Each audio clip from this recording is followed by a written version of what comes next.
जय मसीह के दोस्तों। आज का विषय है बुराई की उत्पत्ति कैसे हुई। सवाल 1, परमेश्वर को क्या कहा गया है। पहला यूहन्ना 4:8, जो प्रेम नहीं रखता वह परमेश्वर को नहीं जानता है, क्योंकि परमेश्वर प्रेम है। यहाँ परमेश्वर को प्रेम कहा गया है। सवाल 2, परमेश्वर का एक बैरी पृथ्वी का खेत में क्या बोता है। मत्ती 13:24-28। यीशु ने उन्हें एक और दृष्टांत दिया, स्वर्ग का राज उस मनुष्य के समान है जिसने अपने खेत में अच्छा बीज बोया। पर जब लोग सो रहे थे तो उसका बैरी आकर गेहूं के बीच जंगली बीज बोकर चला गया। जब अंकुर निकले और मालें लगी तो जंगली दाने के पौधे भी दिखाई दिए। इस पर गृहस्थ के दासों ने आकर उससे कहा, हे स्वामी, क्या तूने अपने खेत में अच्छा बीज न बोया था? फिर जंगली दाने के पौधे उसमें कहाँ से आए? उसने उनसे कहा, यह किसी शत्रु का काम है। दासों ने उससे कहा, क्या तेरी इच्छा है कि हम जाकर उनको बटोर लें? यहाँ परमेश्वर का एक बैरी पृथ्वी का खेत में जंगली बीज बोता है। सवाल 3, लूसीफर एक समय कैसा स्वर्गदूत था। इज़ेकियल 28:12-17। ये मनुष्य के संतान स्वर्ग के राजा के विषय में विलाप का गीत बनाकर उससे कहा, परमेश्वर यहोवा यह कहता है, तू तो उत्तम से भी उत्तम है, तू बुद्धि से भरपूर और सर्वांग सुंदर है। तू परमेश्वर की अदन नमक बारी में था। तेरे पास आभूषण, मणिक्य, पुखराज, हीरा, फिरोजा, सुलेमानी मणि, ये साप, नीलमणि, मरकत और लाल साप भांति के मणि और सोने के पहराव थे। तेरे डाप और बसुलियां तुझ में बनाई गई थी। जिस दिन तू सिरजा गया था उस दिन वे भी तैयार की गई थी। तू सुरक्षा करने वाला अभिषेक का रूप था। मैंने तुझे ऐसा ठहराया कि तू परमेश्वर के पवित्र पर्वत पर रहता था। तू आग सरीखे चमकने वाले मणियों के बीच चलता फिरता था। जिस दिन से तू सिरजा गया और जिस दिन तक तुझ में कटुलता न पाई गई, उस समय तक तू अपनी सारी चलचलन में निर्दोष रहा। परंतु लेन देन की पवित्रता के कारण तू उपद्रव से भरकर पापी हो गया।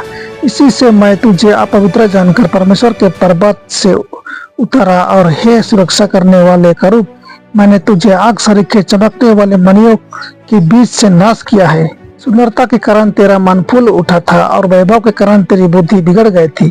मैंने तुझे भूमि पर पटक दिया और राजाओं के सामने तुझे रखा कि वे तुझको देखें।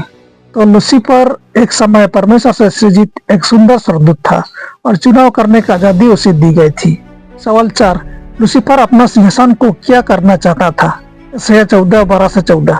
हे भोर के चमकने वाले तारे, तू कैसे आकाश से गिर पड़ा है। तू जो जाति जाति को हरा देता था, तू अब कैसे काटकर भूमि पर गिरा गया है।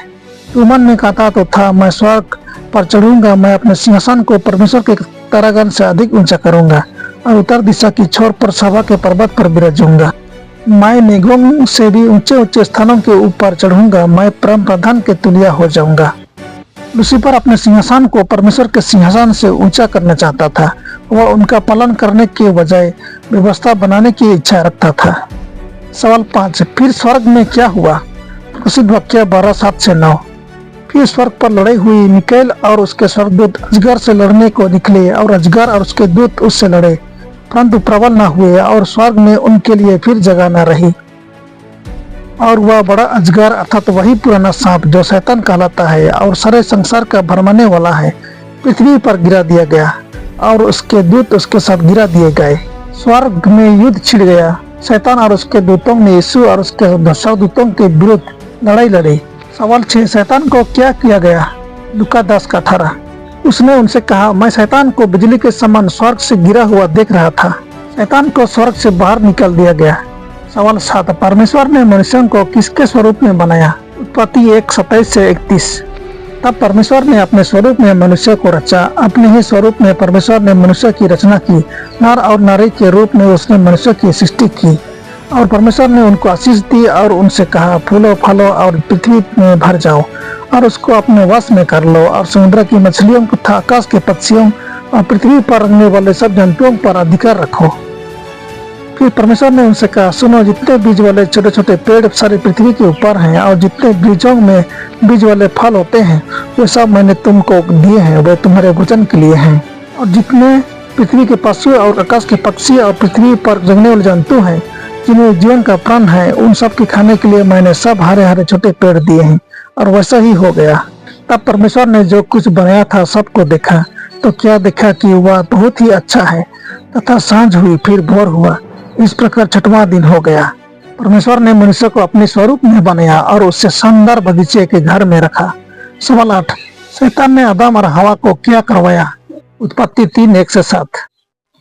यहोवा परमेश्वर ने जितने जंगली पशु बनाए थे उन सब में सर्पदूत था, और उसने स्त्री से कहा, क्या सच है कि परमेश्वर ने कहा तुम इस बटिका के किसी वृक्ष का फल न खाना? स्त्री ने सर्प से कहा, इस बटिका के बीजों के फल हम खा सकते हैं, पर जो वृक्ष बटिका के बीच में है उसके फल के विषय में परमेश्वर ने कहा है कि ना तो तुम उसको खाना और ना ही उसको छूना, नहीं तो मर जाओगे। तब सर्प ने स्त्री से कहा, तुम निश्चय न मरोगे, वरन परमेश्वर आप जानता है कि जिस दिन तुम उसका फल खाओगे उसी दिन तुम्हारी आंखें खुल जाएंगी और तुम भले बुरे का ज्ञान पाकर परमेश्वर के तुल्य हो जाओगे। अतः जब स्त्री ने देखा कि उस वृक्ष का फल खाने में अच्छा और दिखने में मनभाव और बुद्धि देने के लिए चाहने योग्य भी है, तब उसने उसमें से तोड़कर खाया और अपने पति को भी दिया जो उसके साथ था, और उसने भी खाया। तब उन दोनों की आंखें खुल गई और उनको मालूम हुआ कि वे नंगे हैं, इसलिए उन्होंने अंजीर के पत्ते जोड़ जोड़ कर लंगोट बना लिए। शैतान ने खुले तौर पर उसकी आज्ञा का उल्लंघन करके आदम और हवा को परमेश्वर पर अविश्वास करने के लिए प्रेरित किया। सवाल 9, पाप हमें ईश्वर से क्या करता है? यशायाह 59:1-2। सुनो, यहोवा का हाथ ऐसा छोटा नहीं हो गया कि उद्धार ना कर सके, ना वह ऐसा बहरा हो गया है कि सुन ना सके, परंतु तुम्हारे अधर्म के कर्मों ने तुमको तुम्हारे परमेश्वर से अलग कर दिया है, और तुम्हारे पापों के कारण उसका मुंह तुमसे ऐसा छिपा है कि वह नहीं सुनता। पाप हमें ईश्वर से अलग करता है। सवाल 10, अनाज्ञाकारी का अंतिम परिणाम क्या है? रोमियो 6:23। क्योंकि पाप की मजदूरी तो मृत्यु है, परंतु परमेश्वर का वरदान हमारे प्रभु मसीह यीशु में अनंत जीवन है। अनाज्ञाकारी का अंतिम परिणाम मृत्यु है। सवाल 11, मानव जाति का स्वभाव क्या हुआ? यिर्मयाह 17:9। मन तो सब वस्तुओं से अधिक धोखा देने वाला होता है, उसमें असाध्य रोक लगा है, उसका भेद कौन समझ सकता है? मानव जाति का स्वभाव बदल गया, क्योंकि मानव जाति की अवज्ञा के परिणाम स्वरूप उसका स्वभाव पापपूर्ण हो गया। सवाल 12, संपूर्ण मानव जाति क्या में डूब गया? रोमियो 5:12 और रोमियो 6:16। इसलिए जैसा एक मनुष्य के द्वारा पाप जगत में आया और पाप के द्वारा मृत्यु आई, और इस रीति से मृत्यु सब मनुष्यों में फैल गई, क्योंकि सब ने पाप किया।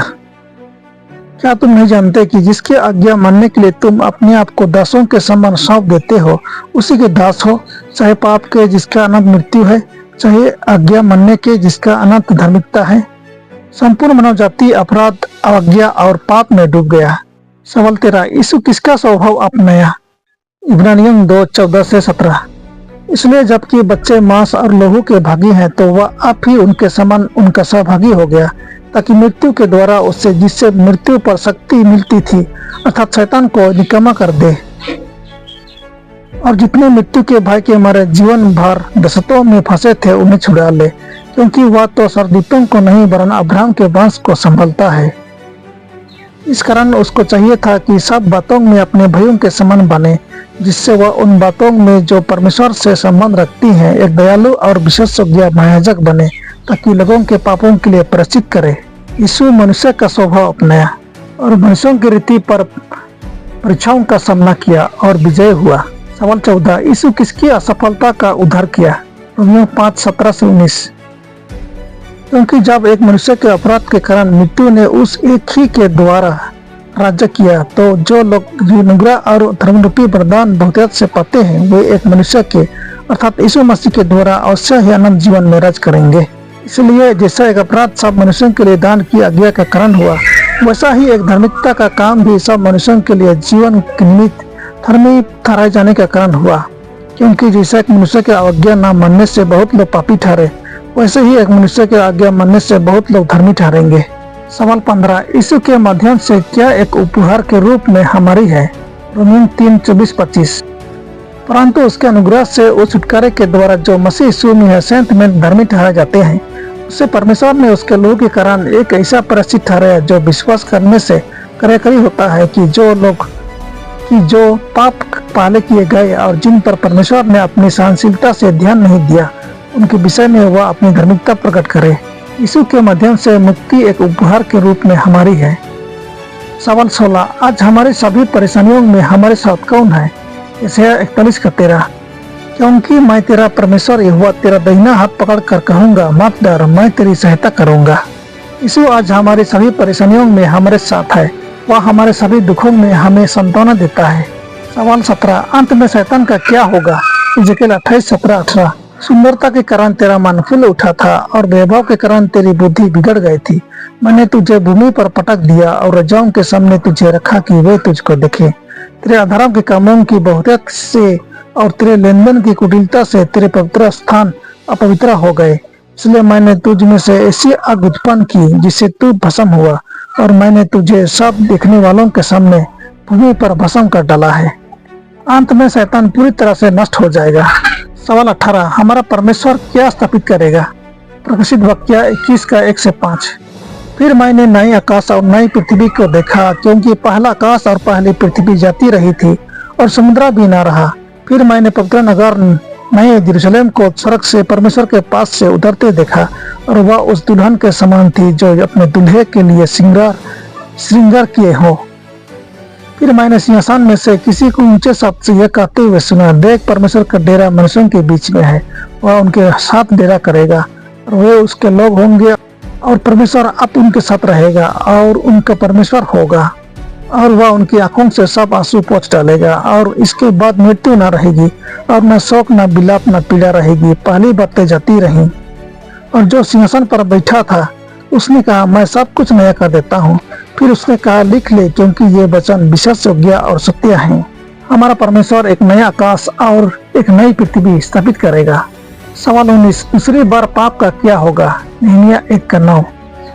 परंतु यदि तुम मेरी ओर फिरो और मेरी आज्ञाएं मानो और उन पर चलो, तो चाहे तुम में से निकले हुए लोग आकाश के छोर में भी हों, तो भी मैं उनको वहां से इकट्ठा करके उस स्थान में पहुंचाऊंगा जिसे मैंने अपने नाम के निवास के लिए चुन लिया है। पाप कभी भी दूसरी बार अपना क्रोध सिर नहीं उठाएगा। परमेश्वर आप सबों को आशीष दे। आमीन।